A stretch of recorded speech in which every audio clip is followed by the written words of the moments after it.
think the energy and intensity and determination to come back from being down 16 to win this game came from? I mean, it was a trust from the guys and everybody that they can play a part. And, I think we went deep into the bench and had guys give us a spark. Sam Merrill was awesome in that first half. Tristan was awesome in the first half. George, we went to the bench.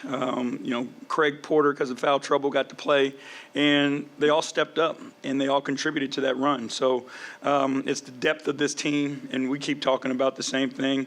Every night we can control whether or not we're the best team on the floor, right? And that's, are we the most competitive? Are we the most selfless? And when the guys do that, the talent rises. You've talked about George a lot, but for the energy, what did his energy that he brought to this game and physicalness, how did that help you guys? Yeah, I mean, that's something, that we've been missing. And I think, the addition of him and Max, right, there's just like a grit to him. There's a never back down mentality. But in that, they can go out and still play the game. And I think that's what George showed is, he stood his ground. Scuffles happen. Sometimes that can be a distraction, and then he goes down and bangs a three. We ask all of our guys to lead in their own way, and George done a phenomenal job of that. Hey, J.B., you scored 17 points a season low in the first quarter. What changed offensively the rest of the way? Again, we started moving it.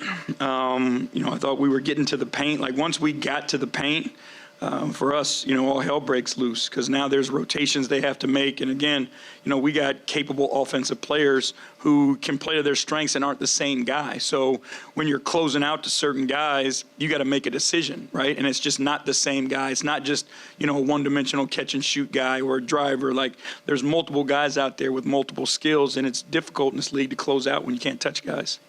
Darius picked up 3 fouls early. You went back to him in the second quarter. Can you just take us through that decision, why you went back to him?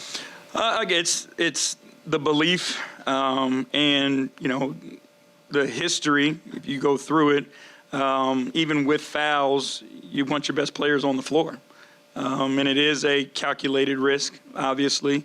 But, at the end of the day, when you go back and you balance fouls versus talent, you want your talent on the floor. And, you got a little hairy there, but he figured it out. I know you're not huge on the plus-minus, but Dean was plus 23 tonight. Can you talk about the minutes he gave you? Yeah, Dean was awesome. We talk about guys who just play their position and play their role and sacrifice of themselves just to help the team. And Dean was unbelievable defensively tonight. What he did tonight was a clinic on, how you play one-on-one defense, how you execute our system defensively as a team defender, taking challenges. So, can't enough be said about Dean Wade tonight and what he did for us. Do you think Max was a little bit overamped to come back to Miami? I'm sure he was hyped. Yeah, I'm sure he was for sure.